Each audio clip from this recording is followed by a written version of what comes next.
Salut à tous, j'espère que vous allez bien.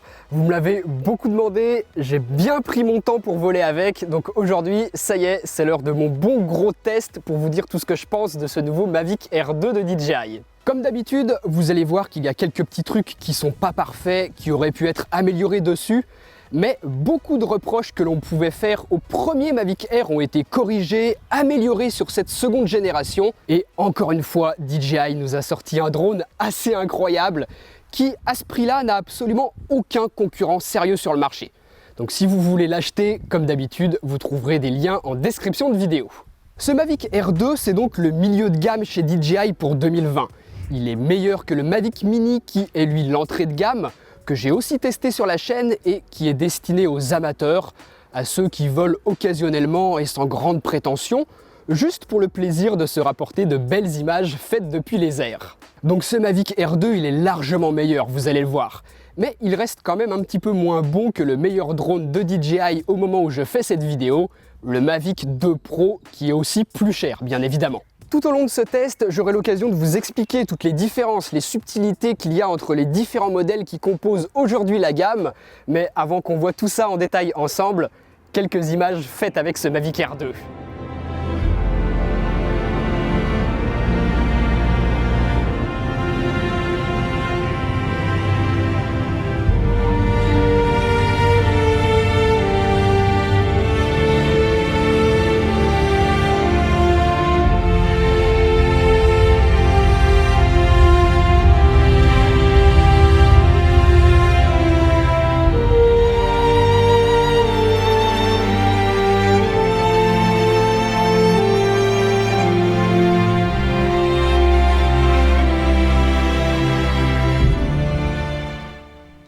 Sur cette deuxième génération, DJI a gardé le nom Mavic Air, mais on se rapproche bien plus de ce que l'on connaît sur la gamme Mavic Pro. On retrouve exactement le même système de bras qui se déplie, super pratique, et des hélices qui peuvent s'enlever et se remettre très facilement, ce qui est toujours bien utile si on les abîme et que l'on a besoin d'en changer sur le terrain. Ce Mavic Air 2, comme c'est le milieu de gamme, DJI l'a mieux équipé que le Mavic Mini, tout en faisant quand même des concessions sur pas mal de points pour faire des économies et le proposer moins cher que le Mavic 2 Pro.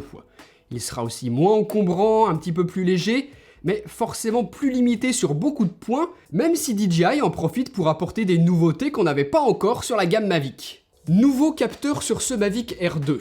Il fait un demi-pouce, donc c'est plus grand que celui qu'on avait sur le premier Mavic Air. On va clairement ressentir l'amélioration en vidéo.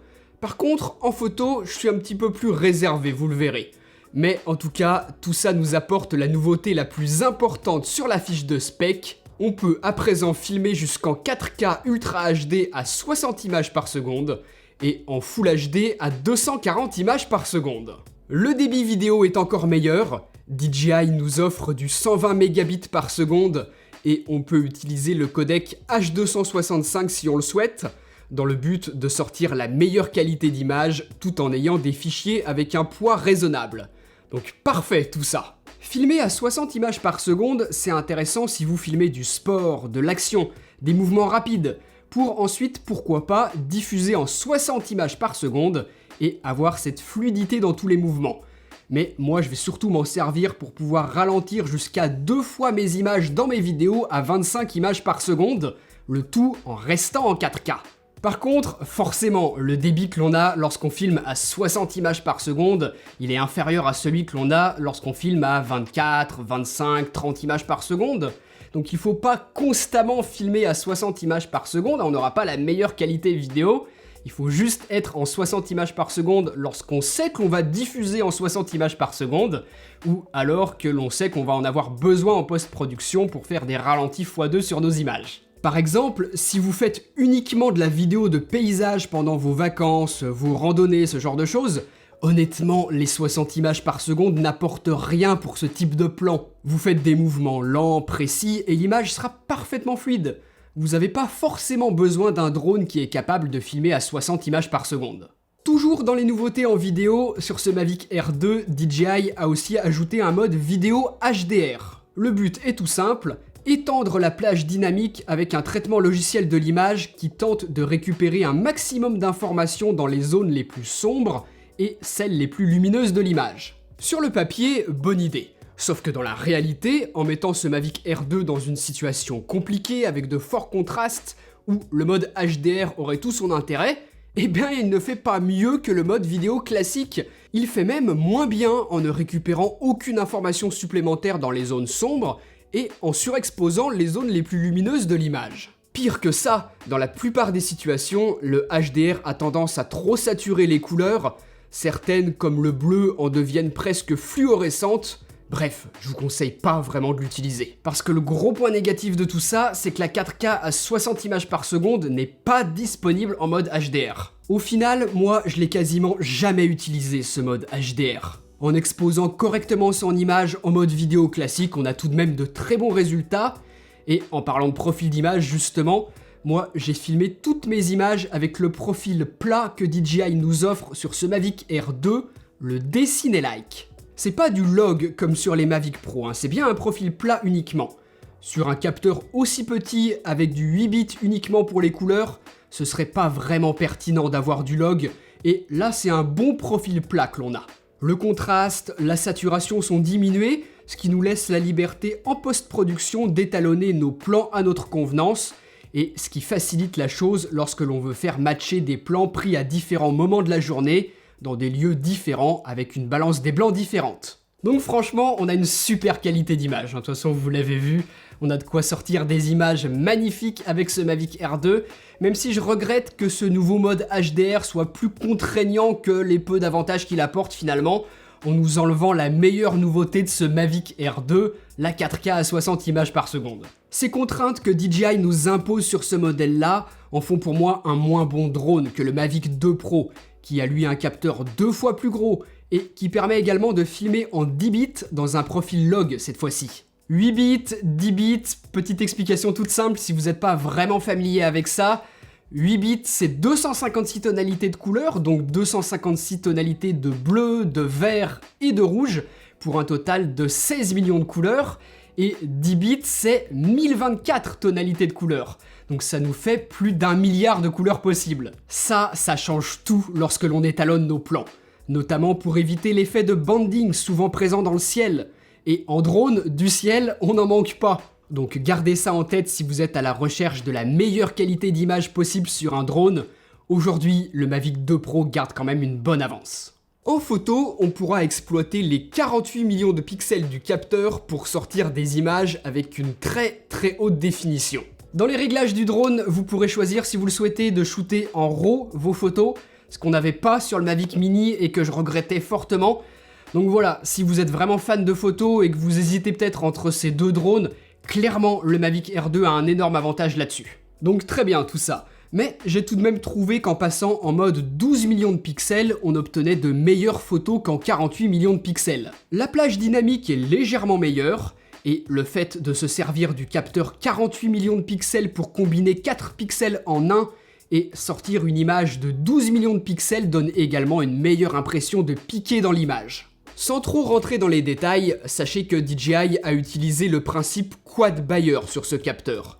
Et avec autant de pixels sur un capteur de cette taille, les photosites sont tout petits, bien plus petits que tous les autres drones de leur gamme actuelle, et ça va forcément nous limiter dans plein de situations, notamment en basse lumière. Même si DJI se rattrape avec une plutôt bonne optique sur ce Mavic Air 2, l'utilisation de ce nouveau capteur n'a donc clairement pas que des avantages.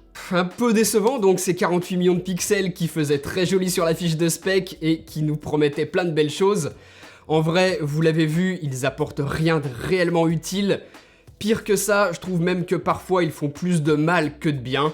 Mais si vous avez juste l'intention de poster vos photos sur les réseaux sociaux, vous pouvez vous servir de ces 48 millions de pixels pour vous laisser la possibilité de recadrer votre image sans trop de perte de qualité, si par exemple vous êtes trop loin de votre sujet. Pour moi, c'est le seul intérêt que je vois, et si sur des capteurs plus grands, avoir autant de mégapixels ça peut être intéressant pour faire des tirages par exemple, là non, pas avec la qualité que l'on a sur ce Mavic Air 2 malheureusement. Pour les photographes les plus exigeants, même presque 2 ans après sa sortie, le Mavic 2 Pro reste le drone le plus intéressant et le plus performant pour ce type d'usage. Enfin, ce Mavic Air 2 embarque un nouveau mode de prise de photos intelligente, qui va reconnaître la scène photographiée et adapter les réglages en fonction de s'il y a de l'eau, des arbres, un fort soleil, un coucher de soleil, etc. C'est pas trop mal, ça vous sort une photo de 12 millions de pixels, donc vous pouvez utiliser ce mode de prise de vue si vous avez besoin d'ensuite partager votre photo très rapidement sur les réseaux sociaux, mais sinon, shootez en RAW, développez-le ensuite, vous aurez toujours le meilleur résultat comme ça. L'une des autres grosses nouveautés de ce Mavic Air 2, c'est la possibilité de faire des hyperlapses. Pour faire votre hyperlapse, vous avez plusieurs choix. Vous pouvez faire un parcours libre, donc là c'est vraiment vous qui allez décider ce que vous allez faire. Le cercle, ça va tourner autour de votre sujet, c'est celui que j'ai utilisé pour le village que vous avez vu juste avant. Vous pouvez faire une course, ou alors utiliser des points d'intérêt. Ensuite, on choisit les paramètres que l'on souhaite pour notre hyperlapse. Donc la durée de la vidéo, une fois que toutes les photos auront été prises et combinées ensemble. Vous voyez qu'on peut monter jusqu'à une quinzaine de secondes, moi je vais choisir 9. Ensuite ici, l'intervalle entre les différentes prises de vue des photos. Donc en fonction de la situation, il ne faut pas trop la mettre courte ni longue. Et enfin, la vitesse à laquelle va se déplacer le drone entre chaque prise de vue. Ensuite c'est parti. Le drone commence son parcours que l'on aura choisi et commence à faire des photos à intervalles de temps réguliers. Une fois toutes les photos faites, DJI les assemble pour nous livrer ce type de vidéo prête à l'emploi, mais pas forcément toujours très stable, vous le voyez, s'il y a eu beaucoup de vent. Donc si vous êtes dans une situation qui s'y prête bien, ça peut franchement donner un super résultat de faire des hyperlapses.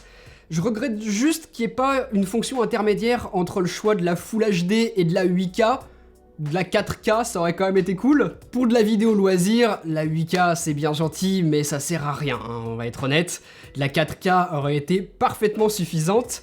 La 8K, elle va être intéressante dans le cas d'un projet professionnel, par exemple, si c'est une demande du client, ou si vous avez besoin de rendre un projet en 4K, et que vous préférez, pour avoir plus de marge en post-production, shooter dans une définition supérieure, pour vous laisser plus de possibilités en stabilisation, en recadrage, pour faire des effets de zoom dans l'image. Donc là, à ce moment-là, oui, la 8K a un intérêt. On aura le choix, soit on laisse DJI prendre les photos et les assembler automatiquement pour nous sortir une vidéo, ou alors on sauvegarde les JPEG ou bien les RAW des photos faites à 48 millions de pixels, pour ensuite les traiter une par une nous-mêmes et les assembler pour donner l'hyperlapse que l'on souhaite. Donc très complet tout ça, DJI n'a pas fait le radin sur les fonctionnalités et on a de quoi vraiment sortir de très beaux hyperlapses dans de bonnes conditions. Et enfin, attention tout de même, parce que c'est bien gentil de faire des hyperlapses en 8K, filmer en 4K à 60 images par seconde, faire des photos de 48 millions de pixels, mais ça prend vite beaucoup de place sur votre stockage. Si besoin, je vous mets en description de vidéo le lien de la carte micro SD que moi j'utilise, sachant que dans ce Mavic Air 2, on peut en mettre une de 256 Go au maximum, en plus du stockage interne de 8 Go directement intégré au drone. Ça, c'est pratique si vous décollez et qu'une fois dans les airs, vous vous rendez compte que vous avez oublié de mettre votre carte micro SD à l'intérieur. Vous n'êtes pas obligé de redescendre pour la mettre, vous pouvez tout de même faire des photos et des vidéos en enregistrant sur le stockage interne. Mais attention, comme je vous l'ai dit, suivant les modes que vous utilisez, 8 Go ça peut très rapidement se remplir, et voyez plutôt ce stockage interne comme une solution de secours, et prévoyez tout de même une bonne carte micro SD comme stockage principal.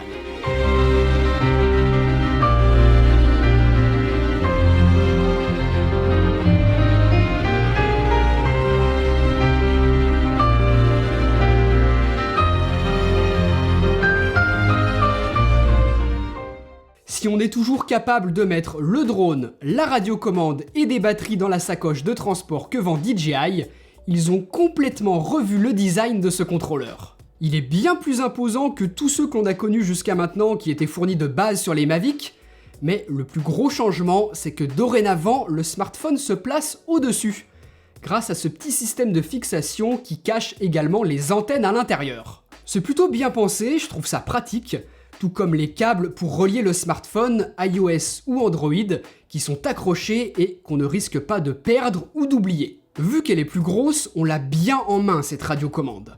Et moi je suis très content qu'on ait la vue de la caméra au-dessus des contrôles, C'est plus naturel de regarder en haut, je trouve. Dessus, on va retrouver le bouton d'alimentation, qui sert aussi à vérifier le niveau de batterie dans la radiocommande, le switch qui permet de passer en mode sport et d'approcher les 70 km/h, ou le mode trépied qui, lui, donne des mouvements très lents pour être plus précis. Bien évidemment, l'autonomie du drone en vol sera pas la même si vous êtes souvent en mode sport qui libère toute la puissance, ou si vous volez tranquillement en mode normal. DJI annonce 34 minutes d'autonomie. C'est juste énorme. C'est la plus grosse autonomie que l'on a sur un drone de ce format-là.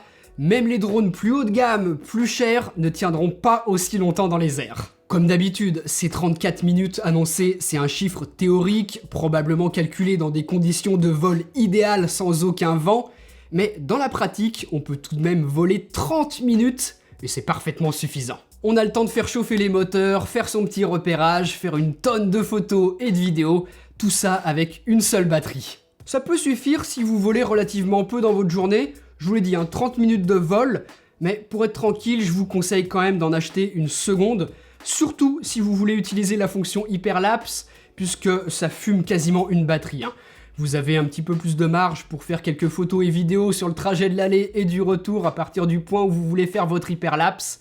Mais voilà, gardez à l'esprit que si c'est une fonction que vous comptez beaucoup utiliser, il vous faudra plusieurs batteries. Pensez-y, ce serait bien trop frustrant d'être dans un endroit magnifique et d'avoir sa batterie à plat. Surtout que le port USB-C sur le côté ne permet pas de recharger le Mavic Air 2, mais juste d'accéder au stockage interne. On ne peut donc pas le recharger autrement qu'en enlevant la batterie et en la branchant à une prise secteur. Je trouve ça dommage. Parrot par exemple le permet sur son Hanafi, et DJI lui-même le fait sur le Mavic Mini, donc j'aimerais vraiment qu'ils le proposent sur leurs autres drones, c'est quand même bien pratique lorsqu'on est en déplacement.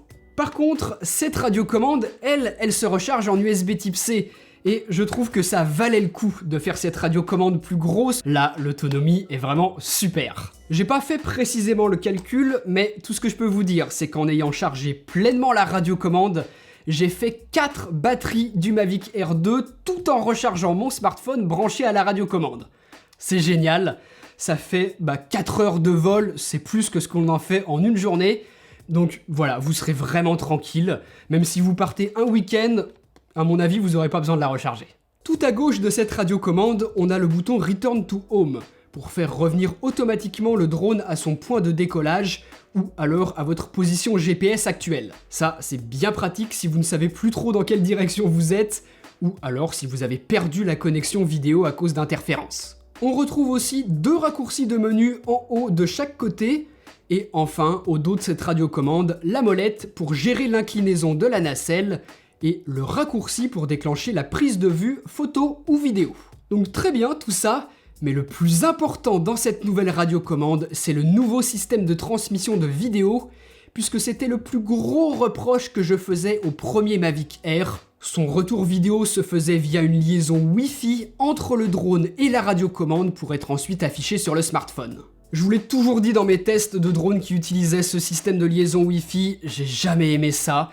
J'avais beaucoup trop de déconnexion de mon retour vidéo pour que l'expérience de vol soit vraiment agréable. C'est déjà bien assez compliqué de voler en France. Si, lorsqu'on a trouvé un lieu sympa, que la météo est bonne, on a une mauvaise liaison vidéo qui vient gâcher tout ça, c'est beaucoup trop frustrant. Là, sur ce Mavic Air 2, DJI utilise son système de transmission OcuSync 2.0, donc la même chose que sur les modèles haut de gamme de la marque, et c'est vraiment parfait. Je suis passé derrière des montagnes, j'ai pas du tout eu de déconnexion, j'en ai jamais non plus sur mes autres drones qui sont aussi équipés de ce système de transmission, donc c'est vraiment génial de retrouver ça sur le Mavic Air 2, et pour moi c'est clairement la meilleure amélioration par rapport au premier modèle.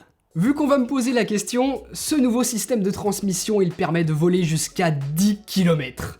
Alors bien évidemment, en Europe on est bridé, on ne pourra pas aller aussi loin, et en France, la législation nous interdit de voler à de telles distances, mais prenez plutôt ces 10 km comme une garantie de fiabilité.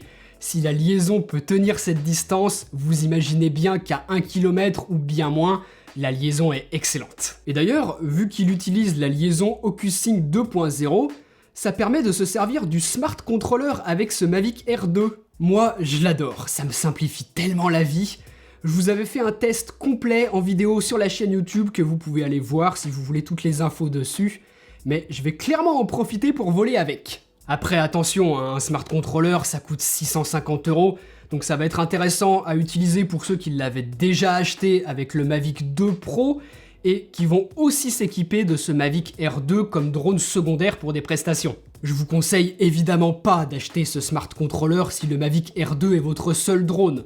C'est bien trop cher et utilisez la radiocommande de base qui, je vous l'ai dit, est très très bonne. Le seul reproche que je peux lui faire, c'est que vu que DJI a considérablement augmenté sa taille, j'aurais bien aimé qu'il profite de cette plus grosse radiocommande pour mettre un écran dessus. J'ai toujours trouvé ça très pratique sur les Mavic Pro, et là on sera tout de même obligé de regarder sur l'écran du smartphone.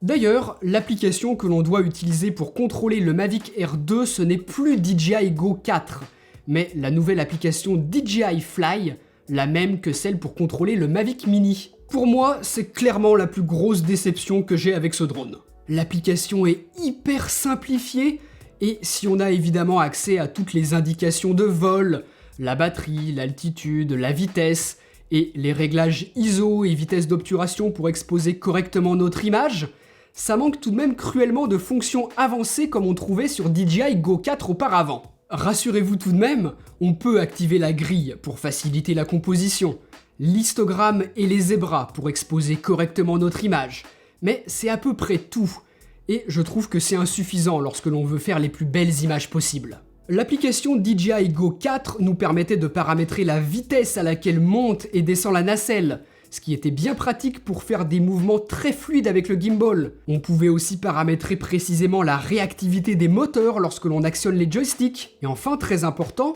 DJI Go 4 nous laissait aussi un contrôle sur le contraste et la netteté. On pouvait les réduire, ce qui est super important vu que DJI a toujours tendance à trop les pousser. Je vous avais fait une vidéo qui vous expliquait à quel point ça avait énormément d'importance pour moi lorsque l'on veut filmer, et ça me manque. Alors vous l'avez vu, ça m'a pas empêché de faire des belles images, c'est pas dramatique comme manque.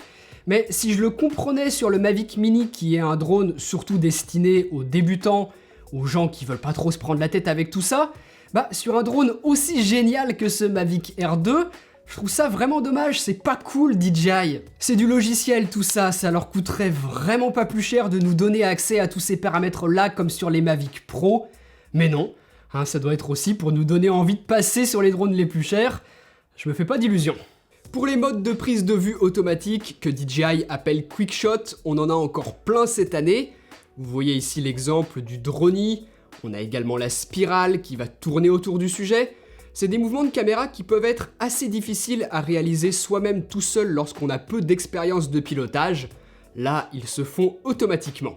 Je vous affiche un exemple de ce que j'ai pu faire avec. Ça reste toujours cool si on a besoin d'une petite vidéo toute faite à partager rapidement sur les réseaux. Ça fonctionne très bien, mais le plus impressionnant, c'est le mode de suivi d'un sujet. Regardez, je m'encadre pour dire au drone que je suis le sujet à suivre tout au long du déplacement du drone. Ça peut être une personne, un véhicule, ce que vous voulez. Vous voyez que le drone va me suivre, peu importe la direction dans laquelle je vais. DJI a encore amélioré ce mode qui fonctionnait déjà très bien, et là, sur ce Mavic Air 2, c'est franchement impressionnant. Dans cette situation assez sombre, toutes ces petites feuilles ne sont pas forcément évidentes à voir, mais pas de souci. Le Mavic Air 2 arrive facilement à les contourner avec ses capteurs d'obstacles à l'avant et à l'arrière. Et regardez, si je passe derrière un arbre, hop, il me perd pendant quelques secondes, mais se repositionne, arrive à repérer à nouveau ma position et continue de me suivre. Je l'ai volontairement mis dans une situation très difficile où j'essaye de le faire rentrer dans des feuilles, mais non, il s'arrête.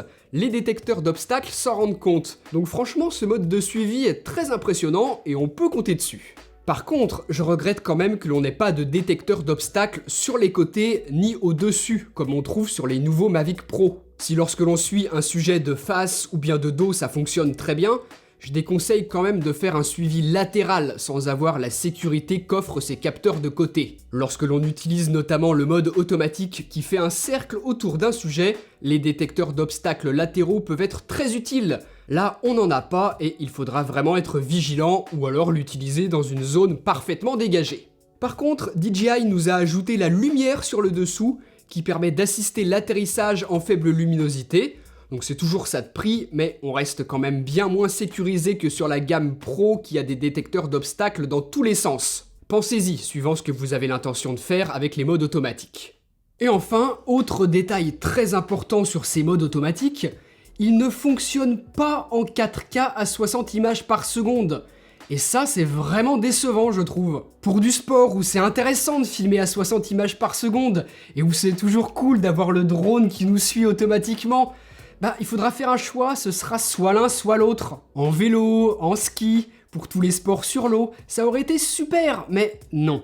Il faudra rester en 4K classique si vous souhaitez utiliser les modes de vol automatique. Alors ça donne tout de même de super images, mais ça aurait pu être mieux. Dommage. Donc finalement, toutes ces nouveautés du Mavic Air 2 que met en avant DJI sont utilisables dans peu de modes de vol. La 4K 60 ne fonctionne pas dans les modes de vol automatiques qu'on vient de voir, et ne fonctionne pas non plus en vidéo HDR. On peut garder un petit espoir. DJI ajoute souvent des choses via des mises à jour logicielles plusieurs mois ou années même après la sortie du drone. Donc peut-être qu'on aura des belles surprises, mais je pense quand même que ces limitations sont avant tout pour éviter une surchauffe de l'appareil qui est quand même petit, et avec un processeur qui a ses limites. Donc voilà, même si DJI a dû faire des concessions pour que ce Mavic Air 2 soit moins cher que les modèles Pro, ils ont tout de même réussi à faire un drone hyper complet, qui fait des images magnifiques avec un nouveau capteur d'1,5 pouce et qui a la meilleure autonomie qu'on peut aujourd'hui trouver sur le marché. Si vous allez souvent dans les grands espaces, vous allez vraiment rapporter de magnifiques images avec. Je pense que je vous l'ai montré, de toute façon. J'essaie de faire l'effort, quand je vous dis qu'un drone fait des belles images, je vous le prouve, je vole pas au-dessus d'un champ de patates. En tout cas, si vous voulez renouveler votre ancien drone ou si c'est le premier que vous voulez acheter, et que vous souhaitez éviter les problèmes de liaison que l'on peut avoir sur le Spark, sur le Mavic Air première génération et sur le Mavic Mini chez DJI, ainsi que sur tous les drones de Parrot, eh bien ce Mavic Air 2 avec son nouveau système de transmission est parfait pour vous et il va rester pendant longtemps la référence pour tous ceux qui veulent pouvoir voler efficacement et rapporter de magnifiques images sans pour autant dépenser une fortune. En tout cas, si tout ça vous a donné envie et que vous avez le budget, clairement, allez-y, vous serez pas du tout déçus. Vous pouvez acheter le drone nu avec une batterie et la radiocommande, ou bien partir sur le pack Flymore avec 2 batteries supplémentaires pour en avoir 3, la station de charge, la sacoche de transport et tout un tas d'accessoires, notamment des filtres ND. Je trouve ça très bien que DJI les ait inclus cette année, ça évite de redépenser de l'argent pour en acheter ensuite une fois qu'on a eu son drone. Et si vous savez pas du tout à quoi ça sert, je vous ai fait une vidéo qui vous explique à la fois les meilleurs réglages et les meilleurs accessoires, les techniques de vol que l'on peut utiliser pour obtenir les meilleures images avec son drone. Je vous laisse tout ça en description de vidéo. Dites-moi aussi dans les commentaires ce que vous avez pensé de ce nouveau DJI Mavic Air 2. Si vous l'achetez, je vous souhaite de faire de magnifiques images avec. Et puis nous on se retrouve très bientôt pour une prochaine vidéo. Allez, salut!